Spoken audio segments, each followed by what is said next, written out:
அனைவருக்கும் வணக்கம் நண்பர்களே. நான் Karthikeyan. Kanshika click YouTube channel மூலியமாக உங்களை மீண்டும் சந்திப்பதில் பெருமகிழ்ச்சி அடைகிறேன். இன்றைக்கி நம்ம பார்க்கக்கூடிய ஷார்ட்ஸ் பதிவு என்னன்னு பார்த்தீங்க அப்படின்னா, பிரம்மஹத்தி தோஷம் நீக்கும் மாசி மாத தேய்பிறை ஏகாதேசி. மாசி மாத தேய்பிறை ஏகாதேசியான இன்று ஏகாதேசி சத்தில என்று அழைக்கப்படுகிறது.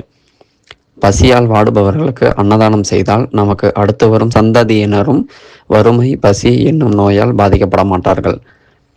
பூஜை வழிபாட்டில் கொய்யா பழம் வைத்து வழிபடுவது நல்லது. ஷர்த்திலா ஏகாதசியில் காலனி, கூடை, கரும்பு, நீருடன் தாமிரக்குடம், பசு என 6 பொருட்களை தானம் செய்தால் பிரம்மகத்தி தோஷம் நீங்கும் என்பது ஐதீகம். 6 பொருட்களை தானம் செய்தாலே இந்த ஏகாதசி ஷர்த்திலா என்று அழைக்கப்படுகிறது. ஏழை பிராமணருக்கு இரும்பு வடசட்டியும் எள்ளு கூட தானமாக கொடுக்கலாம். ஒவ்வொரு ஏகாதசி விரதமும் பொதுவான பலன்களை அளித்தாலும் தனிப்பட்ட பலன்களை சேர்த்தும் வழங்குகிறது. அந்த வகையில் மாசி மாத ஏகாதசி வழிபாடு முன்னோர்களின் முக்திக்கு வழிவகுக்கும். பிரம்மகத்தி தோஷம் தாக்கியிருந்தால் நீங்கும்.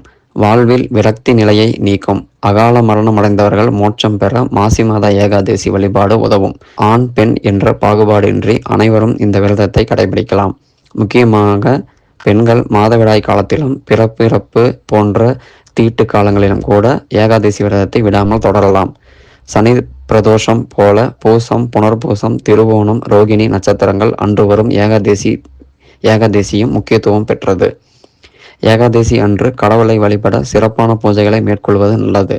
ஆனால் இயலாதவர்கள் ஏகாதசி அன்று உண்ணாமல் விரதம் இருப்பதால் உடல் சோர்வை அதிகரித்து கொள்ளாமல் வீட்டிலேயே இறைவனை தியானித்து விஷ்ணு புராணம், பாகவதம் போன்றவற்றை படிக்கலாம்.